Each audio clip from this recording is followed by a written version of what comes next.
across America. Live. This is Point of View.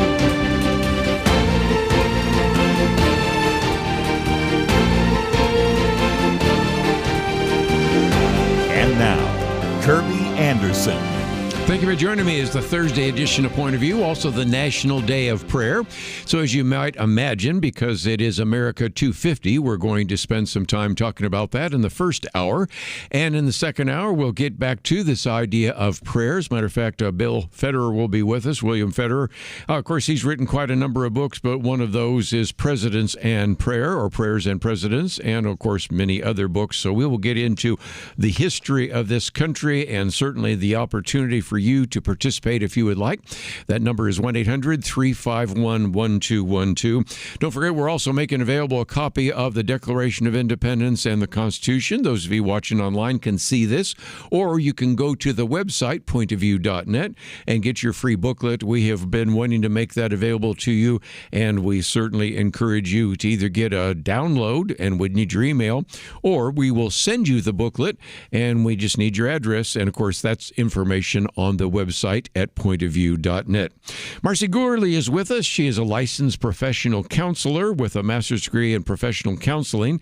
Really is a lover of history and American history in particular. She is an individual that has also coordinated a Pennsylvania chapter of the American Christian Fiction Writers and co-founded a women's ministry. But most importantly, I'm going to hold up this book for you to see today. It is entitled 250 Great Things About America. Places, People, and Principles Worth Celebrating. So, Marcie, welcome to Point of View. Thank you, Kerby, for having me on this National Day of Prayer. What a very fitting day to be talking about this. As I mentioned yesterday, there's 250 entries here. I don't know that we'll even get to 50 of them, but we'll find out. But okay. Nevertheless, let me just say that it starts with John Winthrop, a city set on a hill, ends with E pluribus unum. So 250 words to describe the United States. And then, of course, it's not just the words, because each one of those is tied to a historical figure. Lots of great pictures. So I want to commend your publisher, Whitaker House, for taking the time to put those pictures in there. And this is something that I would encourage people to read individually or to read to your children. I was starting to think about this. If you read one a day, well, that's going to take you the rest of the year. If you say, well, okay, I need to maybe double up, maybe we'll read 10 a night around the dinner table. It's still going to take you a month. Or even if you read just 5 every day, it'll take you between now and the 4th of July. So there's some various ways in which people can read your book and learn from it, but give us some of the history and background, because this was a definitely work of art and a very significant lifelong passion, wasn't it? Oh, definitely. I was raised, my dad used to take us, I have 3 sisters, and he used to take us to graveyards and national sites and make sure that we just sat with the history and learned and applied it to our lives, so that, you know, the good things from history we can learn from, and the bad things from history we can move forward from and be resilient. So it was a great way to grow up, being immersed in history from my father. Well, I thought we'd just kind of work our way through some of the history. And, of course, I mentioned the first one, John Winthrop. We shall be as a city upon a hill. The eyes of all people are upon us. That was not only his vision, but the number of times, all the way up to Ronald Reagan, have presidents actually quoted that and talked about America as a city on a hill. Exactly. So again, I think we have some beginnings there, which I think help us understand that was kind of the vision. While we're talking about Puritans, how about the Pilgrims? Because you also have a section on being humble. This one comes from William Bradford. Thus, out of the small beginnings, greater things have been produced by his hand. And as we so often talk about, Marcie, during Thanksgiving, when they come over here on the Mayflower, A good number of them died the first year, and yet they were able to have a harvest and able to establish a colony and were successful and humbled themselves before the Lord and were thanksgiving because of his provision for them.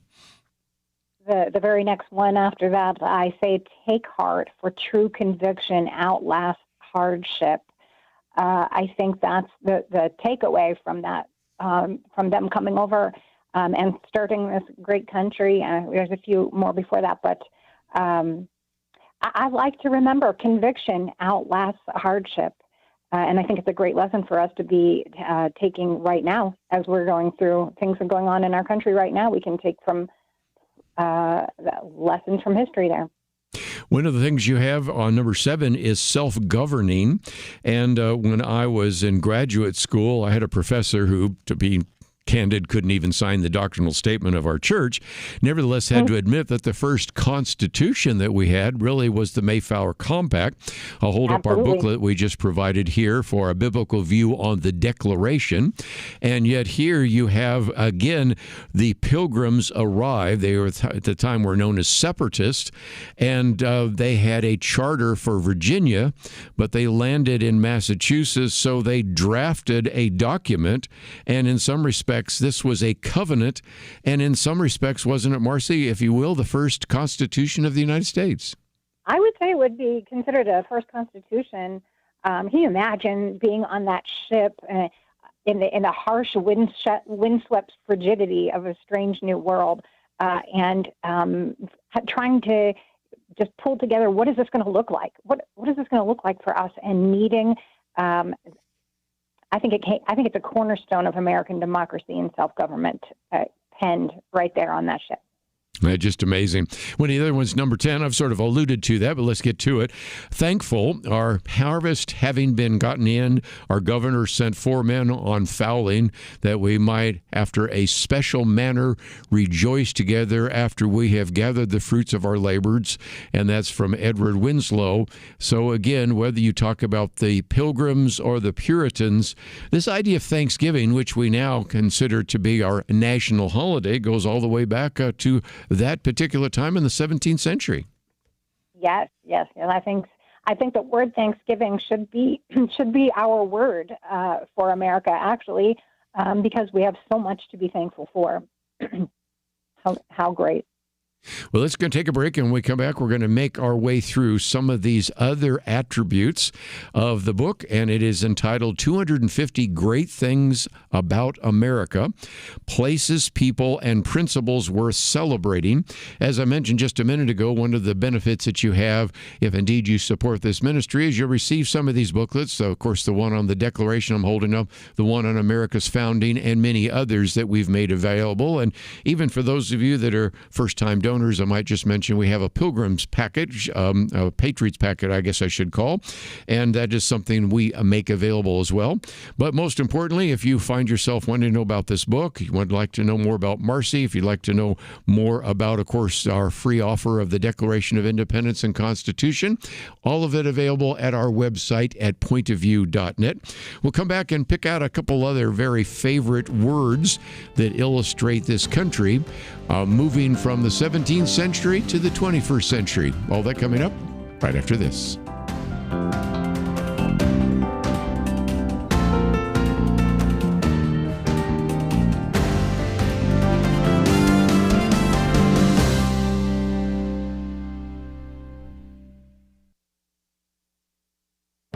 This is Viewpoints with Kerby Anderson.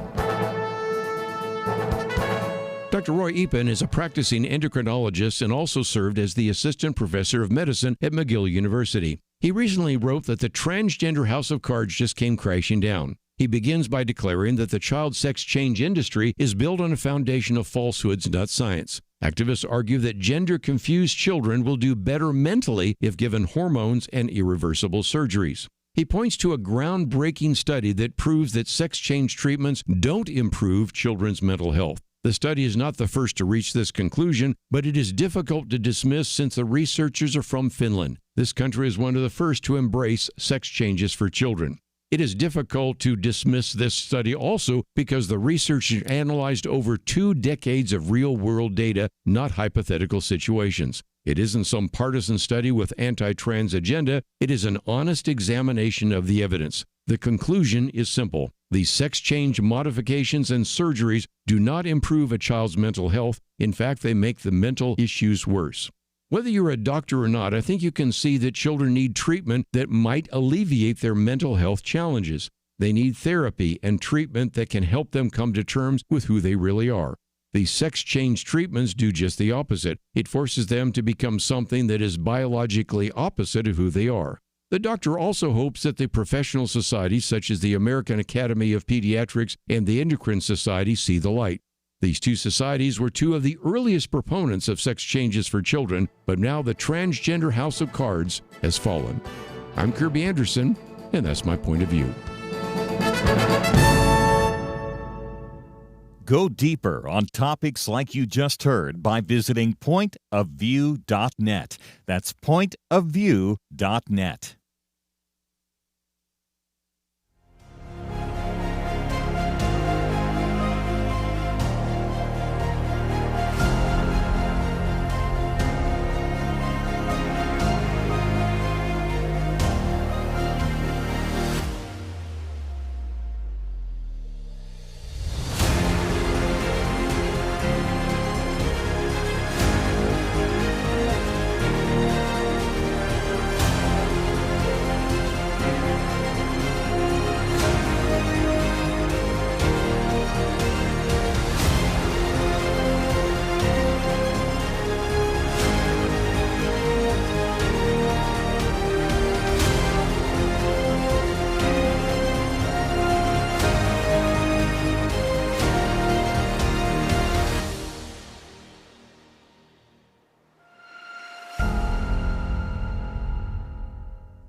You're listening to Point of View, your listener-supported source for truth. Back once again talking about this book, 250 Great Things About America.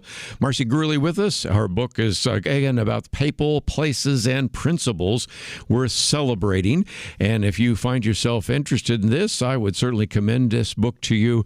It's just a delightful read as well as a labor of love, as you probably have figured out when you were talking about 250 different elements in it and 230 pages. You can see that there's a lot to actually talk about.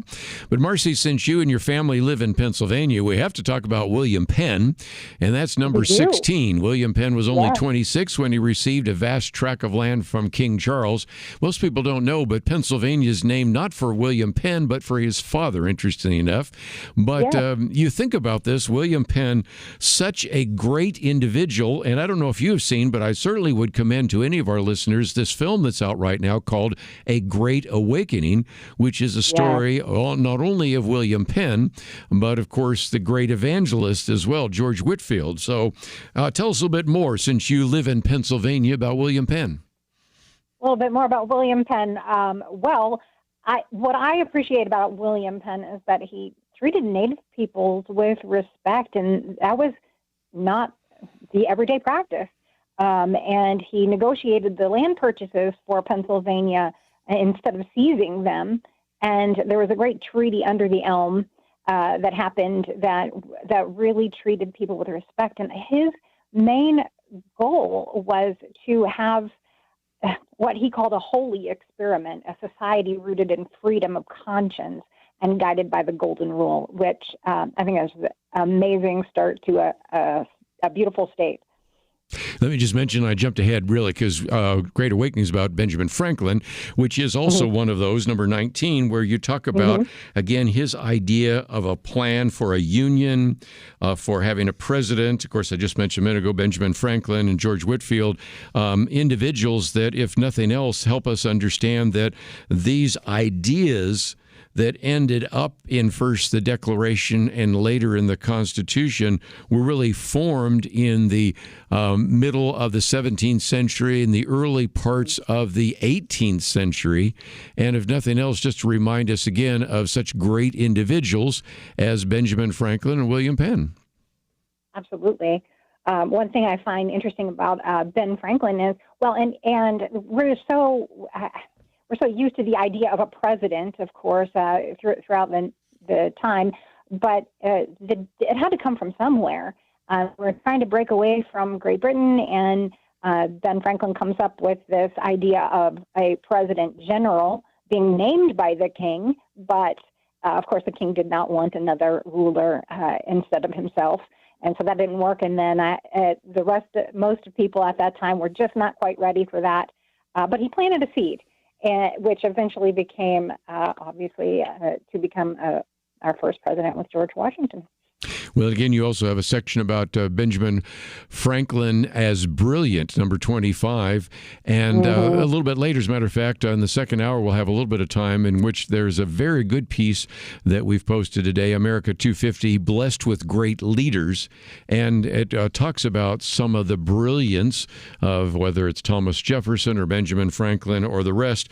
And so one of the words used to define America is brilliant, and we have been blessed to have a lot of brilliant individuals, whether Benjamin Franklin or James Madison or Thomas Jefferson, certainly George Washington and others, that were just brilliant individuals that are ones that actually gave us the republic that we have today. Absolutely. Ben Franklin could have done anything. Like, obviously, he flew a kite in an experiment for electric, and he made the glasses, and he did all kinds of things that he could have done just engineering-wise, but he remained a respected voice of reason. He could have remained a respected voice from the sidelines, but he chose to be a part of the formation of this unique government. He was absolutely just so involved with negotiating treaties and forming strategic alliances that we don't always think about, but what I would say is, rather than rhetoric, the diligent American patriot assumes action, and that is exactly what our Ben Franklin did. One of the things you also talk about is courageous, and if you're going to pick somebody, certainly Patrick Henry, famous for saying, "I know not what course others may take, but as for me, give me liberty or give me death," giving that particular speech at the Virginia House of Burgesses, and a reminder that in some respects, when they declared independence from Great Britain, they were, by definition, traitors and certainly had a price on their head. So in order for the American Revolution to succeed, it required a great deal of courageous action by quite a number of individuals. Yeah, can you imagine the fear they must have had of not knowing what was going to become of them, what was going to happen? It was just had to have been crippling. But after hearing Patrick Henry give the beautiful speech, so many people were just lit with courage and conviction, and it was a turning point moment. One of the other ones, of course, is number 30, nation building. Of course, all men are created equal, that they're endowed by their creator with certain unalienable rights. And, of course, this idea of Thomas Jefferson, in which you talk about, of course, the bold claim of Patrick Henry, the weight of Hamilton's conviction, the validation of Lafayette's sacrifice, and the idea that this was a nation born in ink, survived in sacrifice. It is, I think, striking that G.K. Chesterton even said that America is the only nation in the world that is founded on a creed. That creed is set forth with dogmatic and even theological lucidity in the Declaration of Independence. This is really a nation of ideas, isn't it? It is a nation of ideas. Still to come. So again, just some very important principles there. Just before we go on, I thought it would be remiss if I didn't ask if you had some favorite topics that are part of your book, because in researching and finding 250, there are probably a few that stand out to you. A few that stand out to me kind of in the middle of the book, 106, 107, and 108. I call them beacons because they are actually beacons that really touch me in my personal life. When I think about a beacon of light and thinking about Thomas Edison, and how many failures he had, failure after failure after failure. But if he had not pressed forward, we would not have our incandescent light bulb, which obviously changed the world. And I think from that I get pressing forward, even through failures, is so important. The next one is a beacon of faith, and this is one of my favorite stories of all time, of Mr. Horatio Spafford, who was an attorney from Chicago, and he had lost so many things out of the Chicago Great Fire. Just devastated his financial life, and after taking a couple of years recovering from those losses, he wanted to go on vacation with his family. He had 4 daughters, a lovely wife, and he wanted to go across the ocean to Europe, and he got held back from a little bit of work he needed to finish up, so he sent his daughters and his wife on ahead, and then he received a telegram that said 2 words: saved alone. And what had happened is the ship had gone down, and all 4 of his daughters died.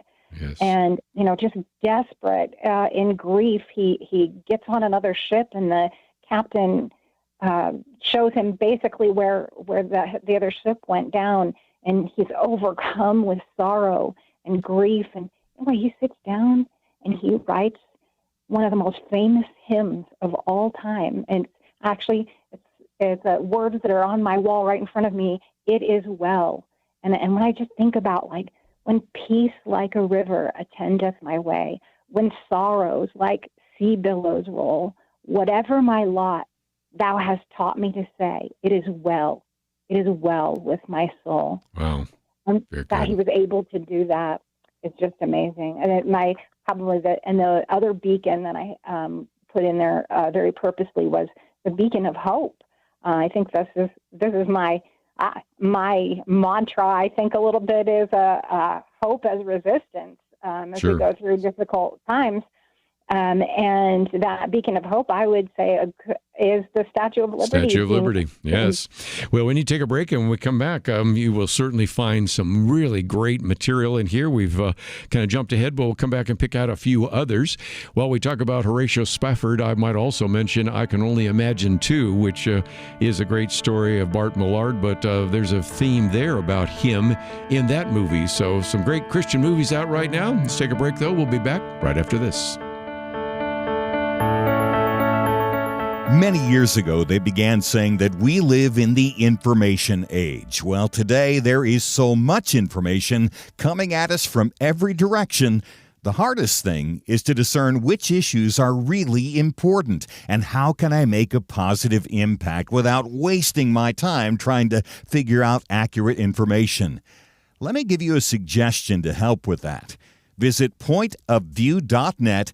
Look at the tabs across the top. Find the one named Viewpoints. Kerby Anderson and others on our team are constantly watching for news to identify those issues that you really need to know about. They boil things down in a brief summary, and then you can decide if it's something on which you want to learn more and get involved. Again, when you go to pointofview.net, click on Viewpoints, you'll see exactly what I mean. You'll see the issues that we are covering right now. And when you like what you see, I honestly think you will, you can slide on over, enter your email, and get them automatically sent to your inbox each day. That's it. Take a minute now, be informed. Pointofview.net, click on Viewpoints. Point of View will continue after this.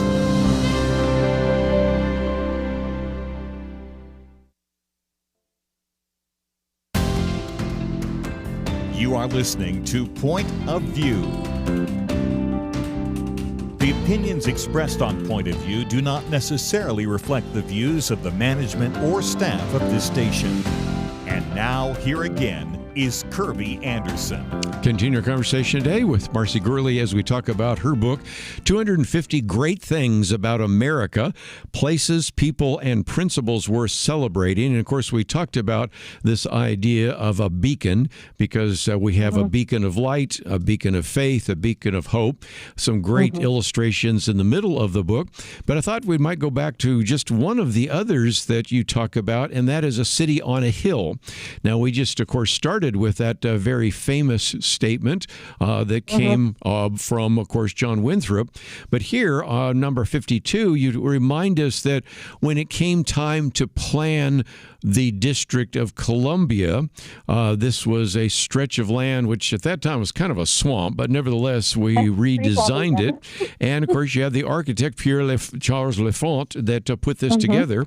And you've traveled to Washington, D.C., so talk about that, because in some respects the goal there was to have a, if you will, capital that was really for the people, not for royalty. It was sort of the people's place, and that's how it was really designed, wasn't it? It was definitely designed for us to enjoy and to be able to really appreciate the monuments to the people. Even the way the streets are laid out they're pretty fascinating, and the engineering of that. But wow, DC, it just grew into a symbol of national identity and a city of ideals where decisions of global weight would echo for generations, still echo. I'm thinking about so many things going on just there right now. I was just there a couple weeks ago. And how beautiful it was with the cherry blossoms and the, everything there, just put together so well. Just well done. One of the other things I thought I'd mention just down the road, if you will, is Fort McHenry, because you have two. You have determined Fort McHenry, which, of course, is very important in terms of the War of 1812. The next one, victorious, Francis Scott Key. And that, of course, brings us to the Star-Spangled Banner, doesn't it? It sure does.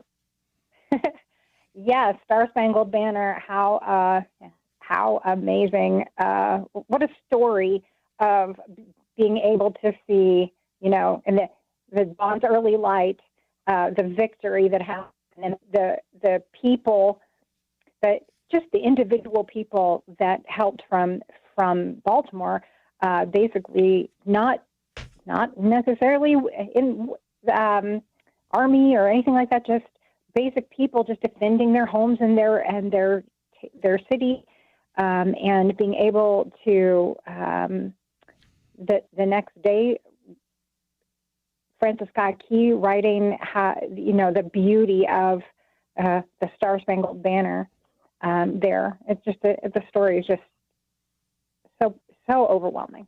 Again, and I think a lot of young people that maybe even learn how to sing the Star-Spangled Banner don't even know the history behind it, and it's a fascinating history. In schools, yeah. Yes. I think it needs to definitely be sung in schools, and the story of it learned. Please read this book to your kids. Well, that's one of the, and let's talk about that for just a second before we get to some others. And that is the way I saw this book coming together is the kind of thing that I can read to my children and grandchildren, or I can dip into it. It can be a devotional book, but it can really be an educational book. And one of the things, Marcie, we have been trying to do, as you probably figured out by now, been holding up booklets that we've produced on things like the Declaration, the Founding, the Patriot Preachers, and all those kinds of things. Also making available this copy that we have actually produced, which has a point of view logo on it and everything, for the Declaration of Independence and Constitution. During America 250, this is a great time to come back to our heritage, and we really need to teach it, don't we? We definitely need to teach it. That reminds me of something that I have in here of that Henry Ford said: coming together is a beginning, keeping together is progress, but working together is success. And I think that we need to get back to that mindset of not just keeping together, but working together, and really having respect for Imago Dei of seeing each other in the image of God and treating each other that way. Yes. Well, one of the things I wanted to focus on is the fact that you have risk-taking. That's the Underground Railroad, and, of course, Harriet Tubman. And then you also have one called Bold, Born into Slavery, Sojourner Truth. And, again, we certainly try during, I say, Black History Month to provide some of that. But you have a whole section that reminds us of what was happening in the South and certainly what was happening in the country, certainly some dark chapters in American history, but also some individuals that certainly were willing to take risks, willing to be bold. Willing to be bold. I think it's really important to take a look at where we failed, where we went right and where we failed, and not just for the sake of self-deprecation, but for healing, and to take that into the now of how did we heal from the things we did wrong in history. How did we heal from that? And then how can we do it again now as we're making decisions in the now? And I think that's very important to bring up, to know our history of how not just we went right, but how we went wrong, and then how we healed from that. And just being able to come to get back to that Henry Ford quote, being able to come together and work together and see things differently. I love that the National Day of Prayer theme this year is glorify God among the nations, seeking him in all generations. Because I really wrote this book as lanterns set along a path to teach to the next generation of how we can get back to God, get back to faith, get back to clarity, and get back to the founding dynamics. I just mentioned, too, as we move on, that you also have a whole section, for example, free. All persons held as slaves within any state shall be then and forever free. The Emancipation Proclamation, and certainly that is the case. And nearly 200,000 African Americans would take up arms for the cause of the Civil War. And then, of course, you have whole sections that get us into everything from Gettysburg to, of course, the Gettysburg Address, that the government of the people, by the people, for the people shall not perish from the earth. And so this whole very dynamic section is just a reminder of the price that was paid in the Civil War. Absolutely. It's so important for us to remember how close we came to not having what we have now, and how we healed from that. I think one of the interesting ones, I don't have it right in front of me, but is when Grant and Lee are at Appomattox, and Lee comes in when he's dressed to the nines, and Grant comes in, he's not so dressed, but just watching, just knowing how.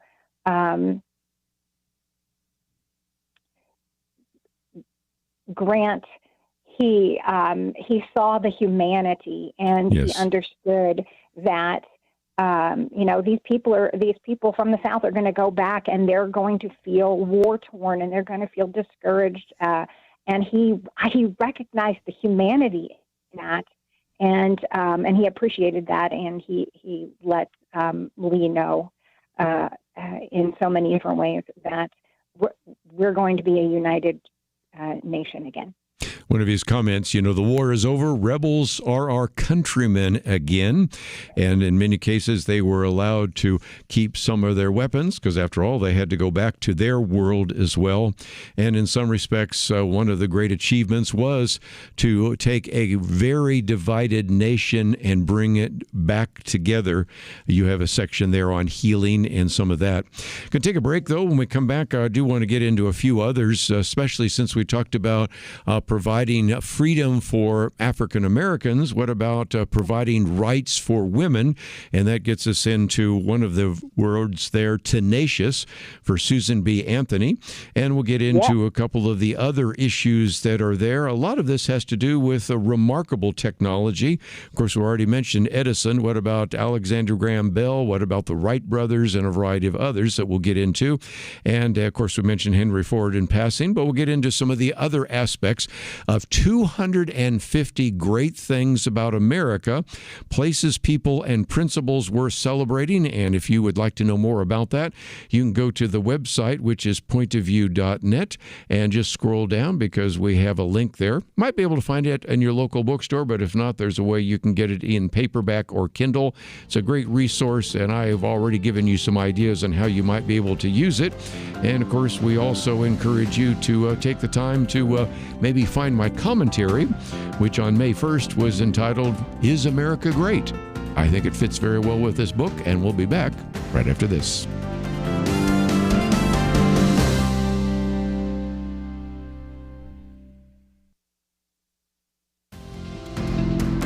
You're listening to Point of View, your listener-supported source for truth. Back for a few more minutes as we talk about 250 great things about America, places, people, and principles worth celebrating.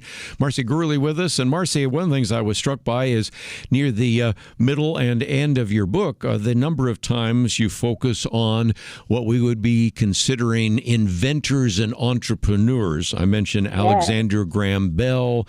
Of course, you've already mentioned Thomas Edison. We can mention Henry Ford. We can mention certainly the Wright brothers, and that's just a small sampling of that. And I think that's another greatness of this country, and that is because we provide freedom and we also give people property rights. In other words, you can own your own invention and benefit from it. It's a place where we've had so many inventions and so many entrepreneurial startups simply because of the freedom that we enjoy in this country.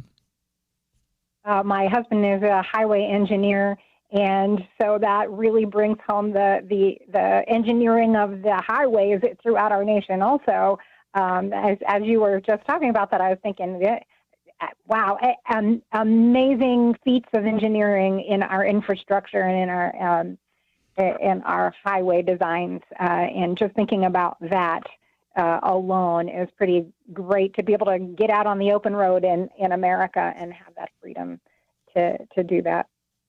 One of the other themes that runs through your book near the end is nature. You have a section on impressive, and there you're talking about the Great Lakes. Immense, you're talking about, of course, the redwood forest of the West Coast, and you show some giant sequoia, as well as dramatic. You show the Pacific Coast Highway. You also, of course, talk about some of these engineering feats like the Hoover Dam, the Golden Gate Bridge, the Rocky Mountains, awesome and vast and soulful. It's amazing. Again, that is one thing that oftentimes when somebody comes here from another country, maybe they've come from Europe and they've been familiar, for example, maybe with the Alps, but the rest of it isn't quite as dramatic. And then to see the Rocky Mountains, or for individuals that have never even lived by the ocean, to see the oceans, to see some of the incredible beauty of this country, you spend a fair amount of time saying that some of the things about America have to do with just the natural beauty that we already enjoy. The natural beauty that we already enjoy, but to take it on a personal level. I just got back from coastal Maryland a couple weeks ago, too, and the one thing that hits me with being able to see the beauty of the shore of the Atlantic is a peaceful heart is not fragile but resilient and capable of weathering life's storms with quiet resolve. That's what I get out of seeing the beauty in sea to shining sea, is the resilience of not just the people in the country, but the country itself, the beauty of the country, this so incredibly resilient, storm after storm. God has created greatness in his artwork in our nation. Beautiful. Just real quickly, I thought I'd pick out just a couple other themes. One, we talk a great deal about the military on this program, and you have 219 commemorative, because after all, we now have the uniform holiday concept of whether it's the Memorial Day, Veterans Day, or other times in which we honor individuals with parades, ceremonies, the Tomb of the Unknown Soldier. This is one of, again, those very important themes and something very significant in America as well, isn't it? It is. Remembrance roots us and rest restores us. I love this about these holidays, that we get rest from them, hopefully. And it restores us to the work ahead that we have to do. Wow. One of the other ones I thought I'd pick out, since we have been talking about Artemis 2, you have a section here on epic. For example, Neil Armstrong, there's one small step for man, one giant leap for mankind. A little bit later, there's one that you have 230 on exploring, and that one has to do with the Hubble telescope, which is named for the astronomer Edwin Hubble, and that is a way in which we are exploring space with our telescopes, but we're also exploring space by sending people back to the moon, aren't we? That is what we have done recently. Yes, it was pretty amazing. And I want to encourage people, if you have not done so, get to Houston and get to Florida and go to the space centers and see just how the ingenuity and the creativity of our minds for space exploration it's fabulous. It's mind-blowing. I might just pick out a couple of the museums, too. One of those, 245 Unshakable, standing proudly on the National Monument Mall, is the National Museum of African American History and Culture, which, again, tells a lot of stories. We, of course, talked about Harriet Tubman's shawls there, Louis Armstrong's trumpet. And for those who need to know some of our history, that is a great way to learn our history, by going to some of those museums.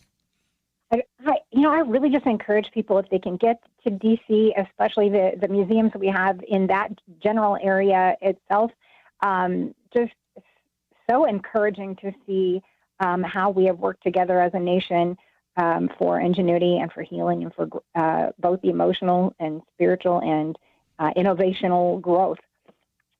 One other one, I talked about this at the beginning, 250 great, when America's founders inscribed E pluribus unum, out of many one. That's, of course, in the Great Seal, and that is also on our dollar bills.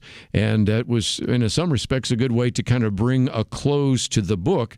But I thought, Marcie, for just a minute, I would mention that we do have a link to your website, marciegourley.com. Don't even have to know how to spell your last name, because we have it on the website there.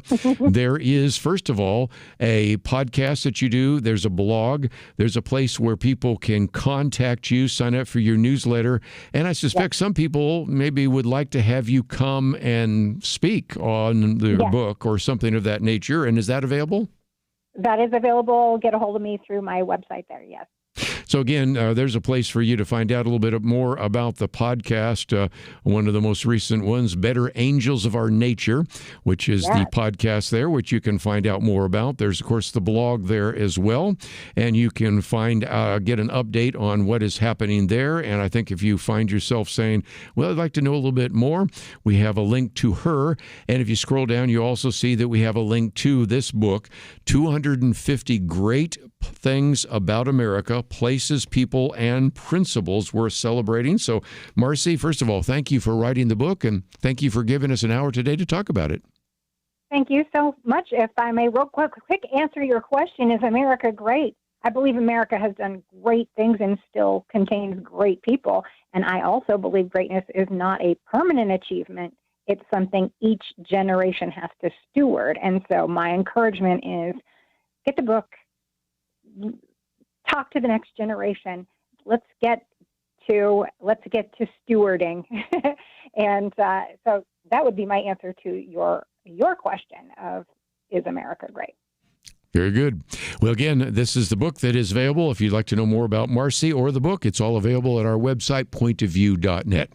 Let's take a break. Just before we do so, let me mention again, we are making available this free copy Declaration of Independence and the Constitution of the United States, plus all the amendments and a variety of other things. It does have some information about point of view, and that it would be something you might want to get a copy and pass on to a friend, because they could also begin to realize that we are an organization that they might want to go to learn some of these things. But it's some of the resources we would like to make available. This one free of charge, so can't do any better than that. You can receive it as a online download, and that would be certainly sufficient for perhaps some of you, but you can also get a printed copy as well. So whether you want a particular instant download or receiving a copy in the mail, it's all available at the website, pointofview.net. I'll be right back. It was not that long ago that censorship appeared to be almost inevitable. Free speech was being attacked and strangled in many places, and some of us wondered if this was the end. But now, many feel a new sense of hope, a chance for a fresh dawn. Let me caution you, now is not the time to relax. It's a time to press forward, to use this fresh opportunity to proclaim and learn how to apply truth to current issues. By the fact you're here, listening right now, that tells me that you recognize the vital role Point of View plays as a voice of truth. For more than 50 years, we've informed and equipped people who have made a real difference. And when you give to Point of View today, you breathe life into what can be a new golden era for the truth. Please, take a moment right now and invest in truth. Visit pointofview.net or give it 1-800-347-5151. That's pointofview.net. Click in now or call 1-800-347-5151. Point of View will continue after this.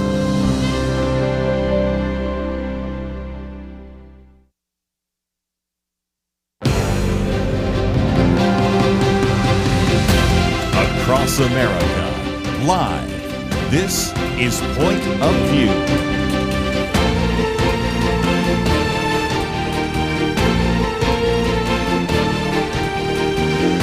And now, Kerby Anderson.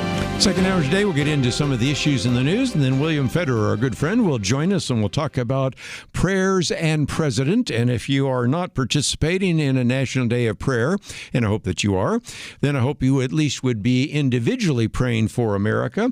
If you have not signed up for our Pray for America newsletter that we send out, actually it's an email we send out once a week, you should go to the website right now, pointofview.net, right-hand column, scroll down, you'll see Pray for America, and to subscribe. And the one today, as you might imagine, is on the National Day of Prayer. But we provide you a prayer target every single week. And again, that is something that Liberty McCarter puts together, and we certainly encourage you to pray for this country, pray for those people in positions of leadership, pray for the military while we're in the midst, especially of a war with Iran, pray for our leaders. There's a lot of prayer targets, and so that is certainly the case. Let me just mention that tomorrow we're going to have Holly Randall and Aaron Smith with us in studio. We're going to talk first about some of the first liberty cases, the one in which you had Washington schools, which had tremendous hostility towards a release time program so people can study the Bible. And some of the comments being made just are hard to believe, but nevertheless, that's the world we find ourselves in. Also, they will be with us talking about the presidential task force to try to eliminate some of the anti-Christian bias that is at least in the federal government. We'll talk about where that some of came from, and also a very good piece that John Stonestreet talked about Colorado and the courts. Colorado always seems to be in constitutional trouble. You heard our good friend Lathan Watts say, we've had so many of these cases that have come out of the state of Colorado that ended up on the Supreme Court that they're thinking of putting an express lane from Colorado to the Supreme Court. And here is just another example of that. We'll get into some other issues, not the least of which is Jonathan Haidt, who's been on the program with us before, is not a conservative, not a Christian. I think he'd admit that, as although he's been on the program with us, points out that right-wing parents end up having much happier children and much more well-adjusted children than left-wing parents, which really doesn't surprise me, but nevertheless that is the case. And proving once again that we cover every issue, there is this report right now that some U.S. officials have briefed pastors about an announcement coming in the future about UFOs. And so it's been a while since we've talked about UFOs, but we will get into that tomorrow as well. So just a good illustration of the kinds of topics that we will be addressing tomorrow. And with that as background, you might think, well, what are we going to address right now? Well, let's come back to some of the conversation we had with Marcie just a minute ago, because my first article is by Sean Derns, and it is entitled America 250. America has been blessed with great leaders. Now, he mostly focuses up to about World War II, and I've heard a lot of historians say that it's almost unreasonable and maybe even inappropriate to talk about heroes until maybe 100 years has passed, because I would certainly put at least Ronald Reagan in the category, but I understand why he stops basically with Franklin Delano Roosevelt, doesn't mention Harry Truman. But nevertheless, let's go through this real quickly, because first of all, he talks about the fact that we've been blessed with some great leaders. And even George Washington thought about that.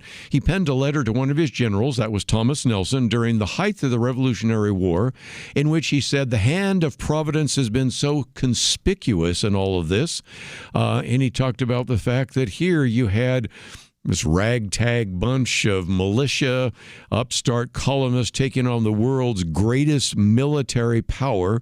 Victory was far from certain, and the odds were really stacked against them, and yet they won. And then what happened? At the war's end, George Washington resigned his commission and left the field.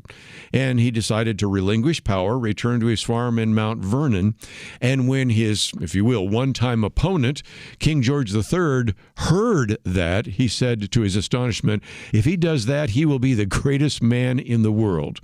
Because George Washington could have ruled. He could have become another king in some respects, but he recognized that's not what we needed. And we first had this collection of colonies, which eventually required us to put together a constitution to actually bring the nation together. And George Washington was different, and our founding fathers were different as well.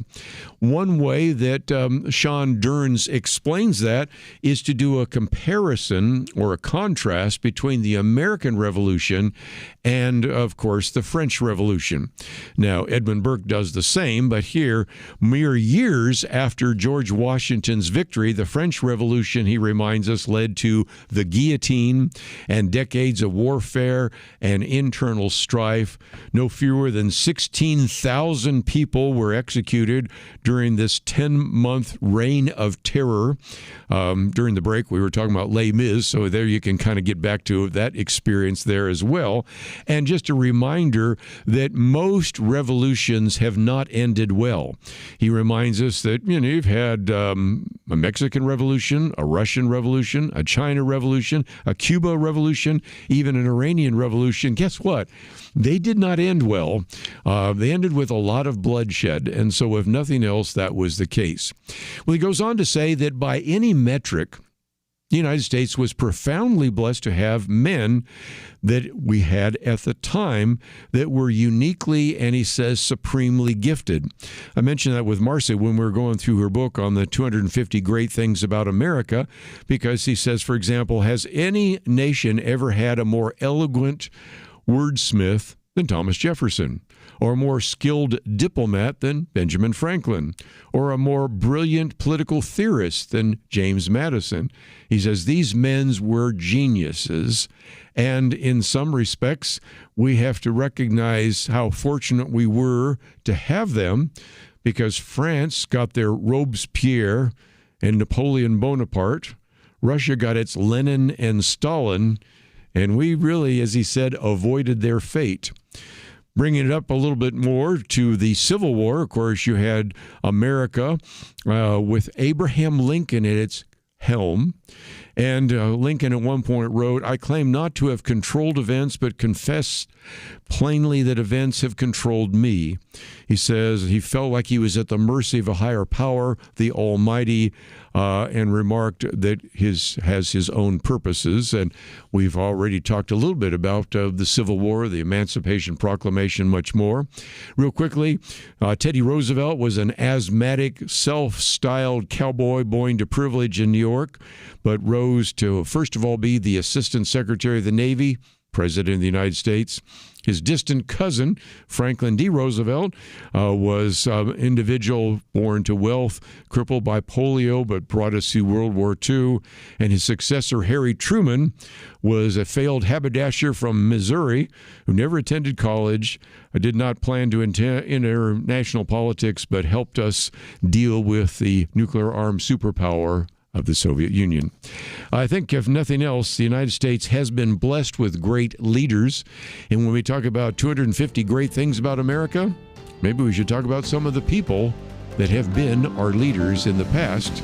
And that's why we need to pray for our leaders today, right here on the National Day of Prayer. We'll be right back.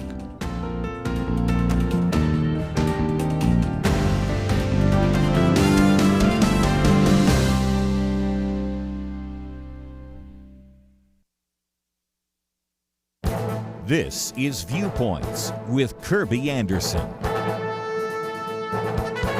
Dr. Roy Epen is a practicing endocrinologist and also served as the assistant professor of medicine at McGill University. He recently wrote that the transgender house of cards just came crashing down. He begins by declaring that the child sex change industry is built on a foundation of falsehoods, not science. Activists argue that gender-confused children will do better mentally if given hormones and irreversible surgeries. He points to a groundbreaking study that proves that sex change treatments don't improve children's mental health. The study is not the first to reach this conclusion, but it is difficult to dismiss since the researchers are from Finland. This country is one of the first to embrace sex changes for children. It is difficult to dismiss this study also because the researchers analyzed over 2 decades of real-world data, not hypothetical situations. It isn't some partisan study with anti-trans agenda. It is an honest examination of the evidence. The conclusion is simple. These sex change modifications and surgeries do not improve a child's mental health. In fact, they make the mental issues worse. Whether you're a doctor or not, I think you can see that children need treatment that might alleviate their mental health challenges. They need therapy and treatment that can help them come to terms with who they really are. These sex change treatments do just the opposite. It forces them to become something that is biologically opposite of who they are. The doctor also hopes that the professional societies such as the American Academy of Pediatrics and the Endocrine Society see the light. These two societies were 2 of the earliest proponents of sex changes for children, but now the transgender house of cards has fallen. I'm Kerby Anderson, and that's my point of view. Go deeper on topics like you just heard by visiting pointofview.net. That's pointofview.net.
You're listening to Point of View, your listener-supported source for truth. Bottom of the hour, we're going to be talking with our good friend William Federer. He has written a book called Prayers and Presidents. So we're going to talk about the National Day of Prayer, talk about the importance of praying for those in leadership, and even some of the prayers that presidents in the past have actually provided to the nation. So we'll talk about that in just a few minutes. But I thought before we do so, I would maybe point you back to something we talked about yesterday. We had this particular piece that I posted by Heather Heather McDonald at the Manhattan Institute, which had the very arresting title, The New York Times Latte Logic of Social Collapse. Now, in some respects, these next two articles fit very well. One about this idea of vigilantism, the other about what's going on in the New York Times. But it's interesting because in some respects, she's pointing out that there was this video that the New York Times posted.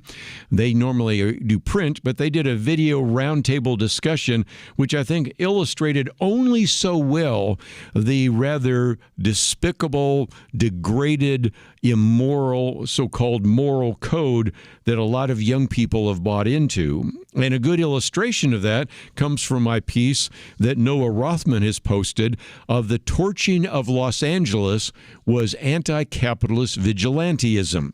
Of course, as you well know, we had a situation in 2025 in January in which you had the fires that burned down all sorts of homes and killed individuals in the Palisade fires. And he says, among the many things progressives would like to forget about in terms of the moral panic they succumbed to in the summer of 2020 is the extent to which they were willing to excuse property destruction. And we see some of that even in the video that Heather McDonald was talking about and we talked about yesterday. For example, one of the authors of New York Times said, destroying property which can be replaced is not violence. Unless it's yours, I guess. One with the New Yorker said, to use the same language to describe these two things is not moral. In other words, it's one thing to destroy property or vandalize it, or even destroy it.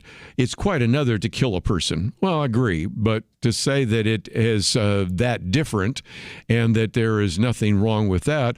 And then again, the CEO of NPR, Catherine Maher, said the other day, that can be rebuilt, Target can reopen. Sure, looting is counterproductive, but it's hard to be mad about protests that are prioritizing private property as a system of oppression founded on treating people's ancestors as private property. Okay, so there has been a lot that's justified actually tearing down anything. Could be statues, it could be vandalism, it could be looting, and we, of course, saw some of that yesterday in the roundtable discussion, which is in the video, The Rich Don't Play by the Rules. And ultimately, the argument is, well, micro-looting, that's just fine. Well, it turns out that this 30-year-old who's been accused of igniting these Pacific Palisade fires back in January 2025, in which you had at least a dozen people. So first of all, notice that. And over 16,000 structures, churches, homes, fire station, police stations, all sorts of things, various restaurants destroyed or damaged. And according to the prosecutors, he was inspired by some of the same ideas and sentiments that animated the mobs of 2020. He is actually portrayed in a memorandum as a lonely and erratic man who was angry at the world, particularly angry at the rich. This comes from, of course, the New York Times.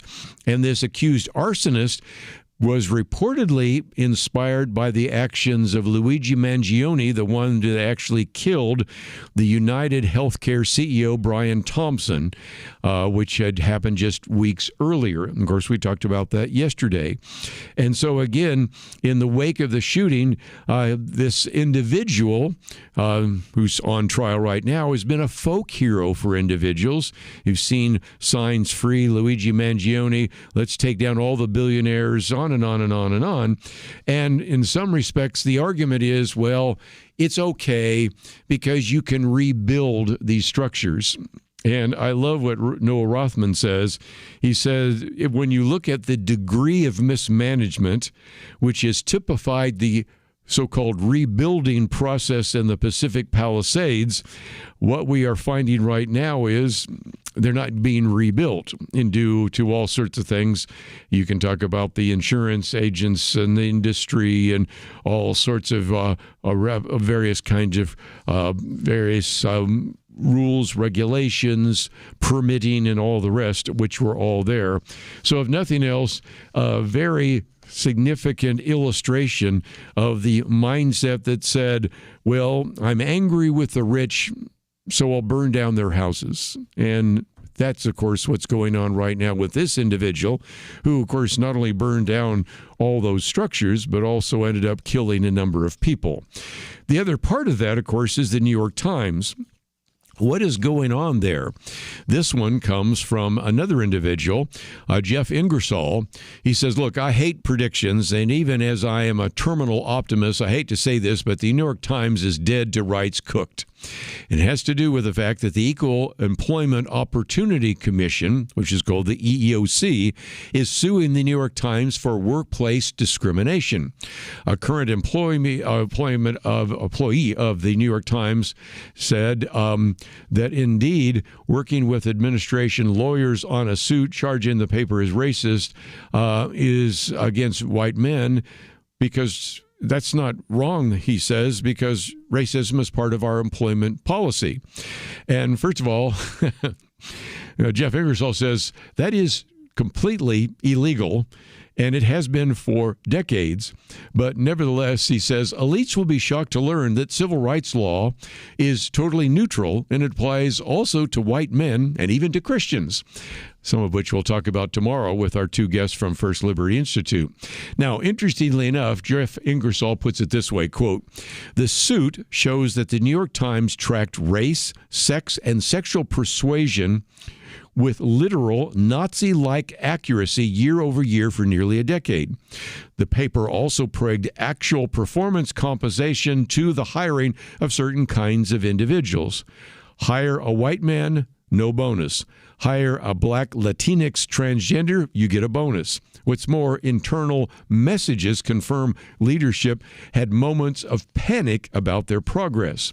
Totally illegal, done with complete and utter confidence, he says.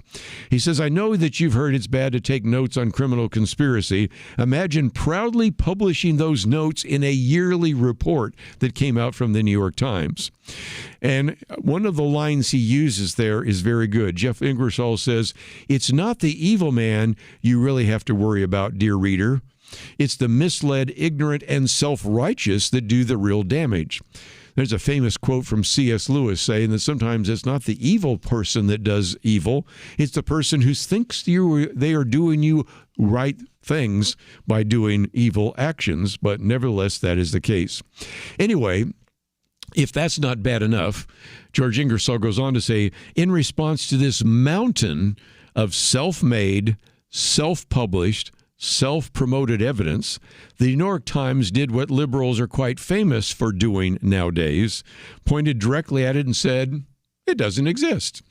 Here's one of their lines. Again, I'll give you the chance to hear what the New York Times said. Quote, the New York Times said, our employment practices are merit-based and focuses on recruiting and promoting the best talent in the world. We will defend ourselves rigorously. Let's hope so, because if you go on a little bit longer, now the case, because of suit, goes to what's called discovery. And the case, if indeed it goes to discovery, means that all sorts of other internal communications are likely to surface. And as he says, this is a thread that might pull the whole house down.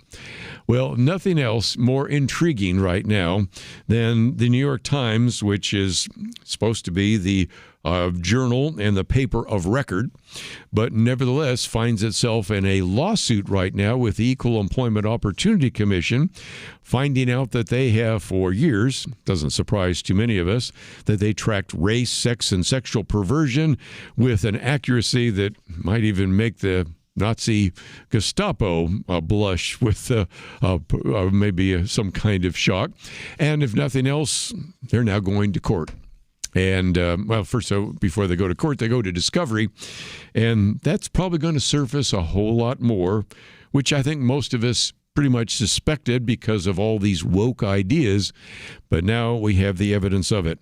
Anyway, it's our next article on the website, pointofview.net. You can read all of the statements back and forth being made, and I think you can come to your own conclusion, but I think you would have to say that the EOC has quite a case, and we'll probably be talking about it a lot more in the future. But let's take a break. We'll come back and learn more about prayer on this National Day of Prayer right after this. Have you ever met a child you knew would do great things? They displayed remarkable imagination, understanding, and a zest for learning. Now imagine someone takes that child and instead of fostering their potential with a real education, they feed them nothing but lies. You know, that scenario isn't so far from reality. From a young age, Americans are fed a consistent stream of distorted facts, from the secular indoctrination they receive in many public schools, to the biases presented as fact in many colleges and universities, to the barrage of misinformation from the mainstream media and the lack of moral grounding in our society. It's not that Americans aren't capable of understanding the truth, it's that they aren't exposed to it enough. You can expose more Americans to the truth when you give to Point of View, where listeners receive facts, perspective, and biblical truth they don't get from society. As long as we have truth, we have hope. Give today at pointofview.net or call 1-800-347-5151. Pointofview.net and 1-800-347-5151. Point of View will continue after this.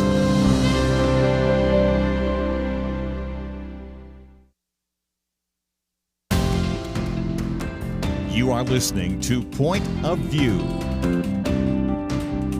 The opinions expressed on Point of View do not necessarily reflect the views of the management or staff of this station. And now, here again, is Kerby Anderson. Back once again, we're going to spend a few minutes and a moment to talk with William Federer, but while we do so, let's again acknowledge that it is this National Day of Prayer. Really has been a vital part of the American heritage, as I've mentioned before, and I even recorded some of that for some of the radio stations, that the first real call for prayer happened in 1775, even before we had the Declaration of Independence. It's when the Continental Congress gathered together to pray for wisdom, and that is well documented. It's a fascinating story, and there is a great painting that actually covers that as well. And of course, we've had all sorts of calls for prayer, from George Washington to, of course, Abraham Lincoln, all the way to the present. I thought for just a minute, while we're waiting to connect up with William Federer, I'd talk a little bit about the fact that we have this opportunity back in 1863 when President Abraham Lincoln called for a day of humiliation, fasting, and prayer. And it's a very long piece, but let me just quote it very quickly, and then we'll get to William Federer. He says, "We have been the recipients of the choicest bounties of heaven. We have been preserved these many years in peace and prosperity. We've grown in numbers, wealth, and power, as no other nation has ever grown, but we have forgotten God. We have forgotten the gracious hand which preserved us in peace and multiplied and enriched and strengthened us, and we have vainly imagined in the deceitfulness of our hearts that all these blessings were produced by such superior wisdom and virtue of our own. Intoxicated with unbroken success, we have become too self-sufficient to feel the necessity of redeeming and preserving grace, too proud to pray to the God that made us." And just a reminder that in this particular time of a National Day of Prayer, 1952, Harry Truman actually signed a resolution declaring a day of prayer. 1988, Ronald Reagan established that the first Thursday in May would be a time of a National Day of Prayer. And so let's, if we can, go to our good friend William Federer, best-selling author, nationally known, thinking all the way back to one of the first times we ever interviewed him with his book, America's God and Country, Encyclopedia of Quotations. More than 500,000 copies of that book is out there. Probably know him as well, not only from the speaking he's done over these years, but also his radio feature, American Minute. And, of course, we have a link to that website. Bill Federer, welcome back to Point of View. Well, hey, Kerby, it's great to be with you, and thank you for being such a leader for so many years. You're just a tremendous encouragement to me. Well, let's, if we can, just for a minute before we get into some of the prayers, because we, of course, have a link to your particular piece on prayers and the president, just reflect on the fact that really since the beginning, we've seen how God has used you. Now you have more than, I think, 24 books. I noticed the other day that PragerU has you speaking all over the country. And so from kind of the humble desire to really educate people about America's heritage, look at where you are now, and I think it's a great testimony to God's graciousness in your life. Well, God is faithful, and Point of View radio talk show. For years, I would tune in and hear Marlon Maddox and you and so many speakers, and it gave me a great education taking somebody that had thought, oh, everything's fine in the world, to, there's people with ill intent, and if we sit back and don't get involved, they're going to take away our freedoms. And so I want to thank you. But yes, for 30 years now, I've been writing and speaking. I did run for Congress a few times in there. Didn't win, but came close. But I got a good baptism by fire into how the political world works. And then, I was telling somebody in 2014, I had a 19-year-old warm-up speaker in Robinson, Illinois at a civic center. And his name was Charlie Kirk. And so we became friends, and he would text me history questions and say, tell me about Islam, tell me about socialism, tell me about the Christian history of America. And I would text him stuff. I mean, he's a 19-year-old. What do I say? No.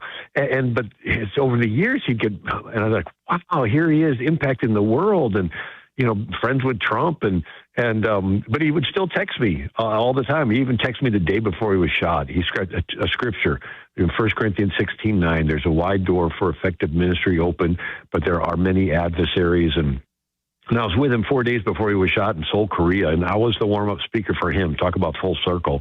But, you just take every person you talk to, you have to realize that they're important. And with that attitude, you can see, what little contributions that we make and how they can have a long-lasting effect to try to bring America back to this godly heritage. And that's what the National Day of Prayer is about, and that, like you were reading from Lincoln and so forth. Let me just mention again, we have a link to AmericanMinute.com. And even though you're up with the big leagues now with PragerU and everything else, you are still quite available to come and speak to local communities. And I would encourage you to go there, click on that button that says contact, find out a little bit more and a way in which you can donate to your ministry. But also, let's, if we can, talk about the fact that we've also posted information about your book, Prayers and Presidents, Inspiring Faith from Leaders of the Past. Now, I kind of jumped ahead to Abraham Lincoln, but maybe we should also mention George Washington, because he actually had orders for the troops to attend services, and even Thomas Jefferson, who candidly could not sign the doctrinal statement of our churches, nevertheless attended those worship services at the Capitol. So give us some of the history for just a few minutes, because this idea of a National Day of Prayer goes all the way back to the 17th century, doesn't it? Right. So the Pilgrims come across, and then you would have the different colonies, especially in New England, would actually have days of prayer, days of fasting and prayer, usually on Good Friday, and then days of Thanksgiving. One is there was a famine, and they have a day of fasting, and then a ship pulls into the harbor filled full of supplies, and they say, cancel the fasting, we're having a day of Thanksgiving. And it was this idea that God heard our prayer. So they were not deists. A classical deist is somebody that believes God made the world like a watchmaker makes a watch and winds it up and then goes away. And yeah, he made it, but he's not involved. No, they believed that you could pray and God would intervene. And then you get into the Revolutionary era, and on May 17th of 1776, they have a day of prayer, and that's why we're re-celebrating it on May 17th. And then you have, through the merits and mediation of Jesus Christ, after the Battle of Saratoga, through the merits and mediation of Jesus Christ, after the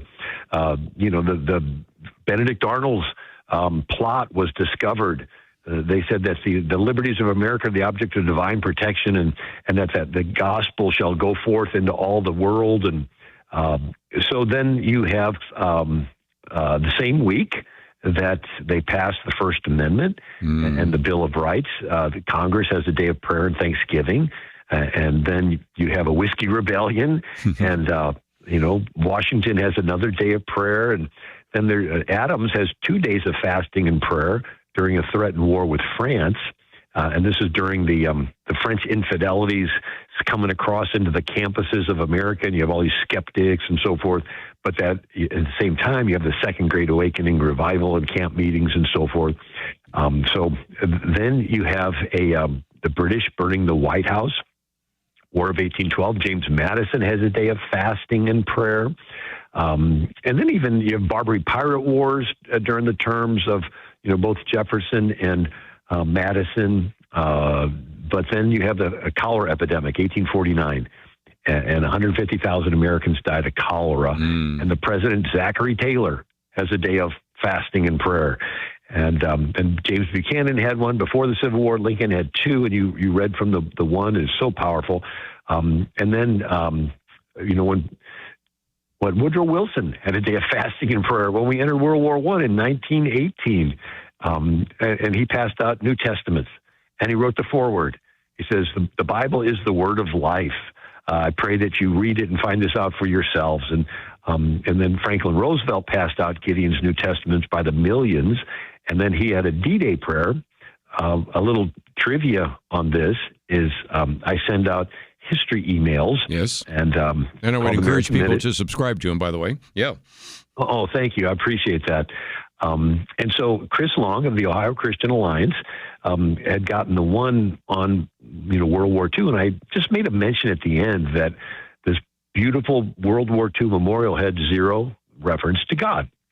And one of them, they even had the quote that it says, "We will gain the inevitable victory, period." I said, well, wait a second. You read it says, "We'll gain the inevitable victory, so help us God," yes. Period.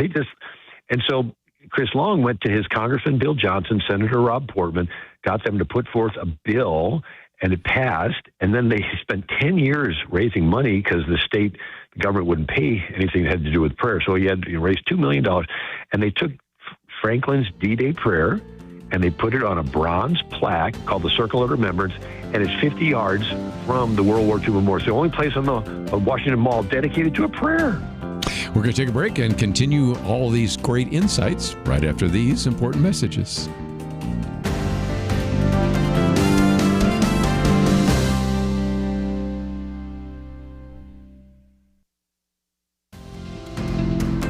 You're listening to Point of View, your listener-supported source for truth. Back for a few more minutes with William Federer. Let me again point you to the website, American Minute, and we have that on our website.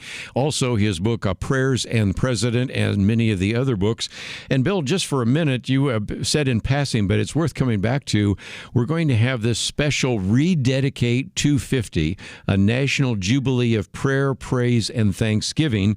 This takes place on May 17th, and as you pointed out, that goes back to that prayer that took place in 1776 on May 17th, and you have all sorts of people from the Speaker of the House and the Secretary of Defense and the Secretary of State and all sorts of former cabinet members, a veritable who's who of pastors, most of whom we've interviewed on this program, military bands, and all sorts of other things. So that is going to be a very significant event as well. And Robert Jeffress the other day said he thinks it could be one of the most significant religious outreaches and outpourings in the last 50 years. What are your thoughts? Well, I agree with Pastor Robert Jeffress, and he's a great leader. I just really respect him. But this is something that I've never seen before. I mean, to have such leadership, and it's. I remember when President Bush was in, and he would make a reference to a scripture. All the Christians would be like, "Oh, look at this!" But I mean, we're seeing. I was at Charlie Kirk's memorial, and to have Rubio giving the gospel message, and then Hegseth, and the vice president, and it's like, there's evil, but it's when you realize that God seems to wait until things look hopeless, and then he raises up little nobodies with faith and courage to do big things. And in Gideon's case, God made the odds look even worse, telling everybody that's scared to go home and whittles it down to 300. And so we can't be afraid when things in the world look bad. It's God positioning it for people to turn to him and rise up in faith and courage. And I think we're seeing that in America. Well, again, you mentioned Charlie Kirk, or we can talk about the fact that on our Next Generation Roundtable, oftentimes we talk about Generation Y and Generation Z. I don't want to overplay that, as we put in one of our Outlook magazines, maybe rumblings of a revival, nothing quite like the first or second Great Awakening. But give us some history in that regard, because the first Great Awakening, where you, of course, just mentioned earlier, George Whitefield, and of course, Jonathan Edwards, second Great Awakening, whether it's Finney or a variety of others, all the way down to D.L. Moody, we've had some times of very significant religious revival, and you've studied that as well, haven't you? Yeah, two things that seem to go along with revival. One is there always is the preaching of the law before people see their need for the Lamb. So the first Great Awakening, Jonathan Edwards, his famous sermon was what? Sinners in the hands of an angry God. In other words, God is just. And we've said we deserve judgment. We need help. Okay, here's help, Jesus. He took the judgment in your place. And it's like, thank God for Jesus, right? So if you just preach, oh, God loves you, God loves you, God loves you, it's like, oh, fine, God loves me. It's like, no, God loves you, but he's also just. And he has to judge every sin, because if he doesn't judge the sin, by default, his silence would be giving consent to the sin. And if he gives consent to sin, he's denying its just nature. And you know, at a wedding ceremony, if you're silent, you're giving your consent. And so if there's sins and God's not judging them, he's giving his consent to sin. And he can't do that. He has to judge. And so that's where the gospel is, that Jesus took the judgment in our place. And so and then Finney was the same way, that he preaches that, you know, that God is just. But the second thing is there's always a crisis. There's times of crisis that people turn to Christ. So the first Great Awakening, you had the French and Indian War. Second Great Awakening, you had this threatened war with France, and then you had the War of 1812. Right. And then prior to the Civil War, we have what's the 1857 Layman's Prayer Revival. This was spontaneous. Jeremy Lanphier, who had gone to Charles Finney's church in New York, there's an economic downturn and 10,000 people out of work, and he puts a sign in front of his store, come in at noon and pray. And maybe like one or two people come in. Next week, as a dozen. Next week, 20. Next week, 30. Before you know it, he's got hundreds, and then they make it daily. And then it's not just in New York, but it's in Philadelphia and Boston and Chicago and New Orleans and Los Angeles, and it's spreading across the country. And nobody's planning it. It's just spontaneous. And so that's when D.L. Moody, who was a shoe salesman in Chicago, he not only gets saved and turned on to the Lord, he goes to the YMCA, and they make him a city missionary. Of course, they don't pay him, but he sees an abandoned saloon and decides to open up a Bible study for children, little street kids, and immigrants, and he can barely read. Somebody visits it and says, I saw him holding a black boy by a candle, and he's trying to read the story of the prodigal son, and he says he couldn't even pronounce the words. And this guy said, if God can use D.L. Moody, he can use anybody. But D.L. Moody was good at recruiting people. And within a year, he had 60 teachers teaching 600 kids. And within 2 years, he had 1,500 kids. And then 1860, Lincoln gets elected president. And he travels from Springfield, Illinois to Chicago on his way to D.C. Well, he stops off at D.L. Moody's Sunday school class, and he's sitting there with the students. Could you imagine that? Mm-hmm. And then after the class, D.L. Moody says, well, Mr. President, anything you want to tell these kids? He goes, yes, I started off as poor as any one of you in here, and if you do what that man tells you, someday you might even be president. Mm-hmm. And then in Chicago, the YMCA, you have Billy Sunday, and that's when he goes from being a baseball player to preaching to hundreds of millions. And then they invented radio, and so then he's the first major radio preacher. And then, like a 12-year-old boy went to one of Billy Sunday's revivals, and his name was Billy Graham. And you see this ripple effect, but it's in these times of crises that people turn to Christ. It's sort of. Yeah. Well, let me just I'm almost out of time, and I wanted to do a couple of things. First of all, people just have to say, I want to hear this. And so we have a way where people can, first of all, subscribe to get your email, which is the American Minute. There's also a way in which they can subscribe to your YouTube channel. But most importantly, I want to make sure that, especially whether it's on this National Day of Prayer or any other time, if people would like to have you come and speak, you're available. And so how can people schedule you to come and tell these stories, which I think our young generation really needs to hear again? Oh, well, thank you. Almost every Sunday I'm speaking at another church. I think I have one Sunday left in August open, but then all the way through October. My wife had heard me when I first did the Prayers and Presidents book. She goes, well, what happened after they prayed? I said, that's a good question. So we worked together and came up with a couple books called Miracles in American History. So this is the answers to the prayers. You know, that Oliver Hazard Madison had a day of prayer on September 9th of 1813. Well, September 10th is when Oliver Hazard Perry wins the Battle of Lake Erie, which gives us the land out of which 6 states came out of. But I mean, it's like one day after, and then I could go on, but miracles in American history. But these are topics that I love talking about, and I would be happy to come to any church or group. I do a lot of Turning Point events. I do actually a weekly video for turningpointed.com called How We Got Here. Right. But it's always an honor to be on with you, Kerby, and you have been such a champion for decades. I mean, I think I first met you, and it was probably back in the early 1990s. And you've always been an encouragement to me. And again, a Point of View radio talk show, and was one of the first radio programs I did an interview with after writing my first book. So I'm indebted to you. Well, again, let me encourage you to go to AmericanMinute.com. You also can see Miracles in American History, Volume 1, 2, 3, and 4, so you can kind of see what you might be able to schedule in your own church or in your own civic group. So, Bill Federer, thank you so very much for joining us today on this National Day of Prayer. We're just about out of time, so let me just mention real quickly that, again, we're still making available the Declaration of Independence and Constitution. You can find out about that by going to the website pointofview.net. Of course, you can find out more about both of our guests today. Enjoy this National Day of Prayer. Pray for this country. We'll see you back here tomorrow, right here on Point of View.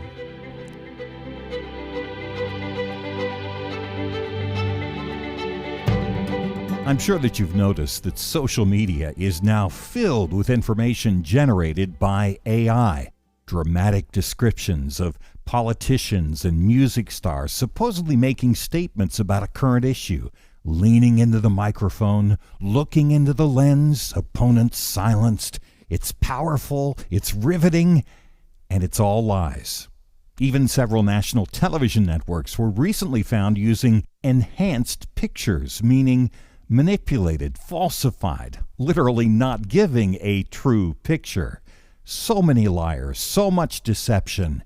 Where can we turn for truth? Right here. From Kerby and the team at Point of View, we need your support. Please join the Point of View Truth Team today with a monthly gift of $30 or more. Together, we can shine the light of truth and dispel the darkness and deception of this day. Give now at pointofview.net or call 1-800-347-5151, pointofview.net, and 800-347-5151. Point of View is produced by Point of View Ministries.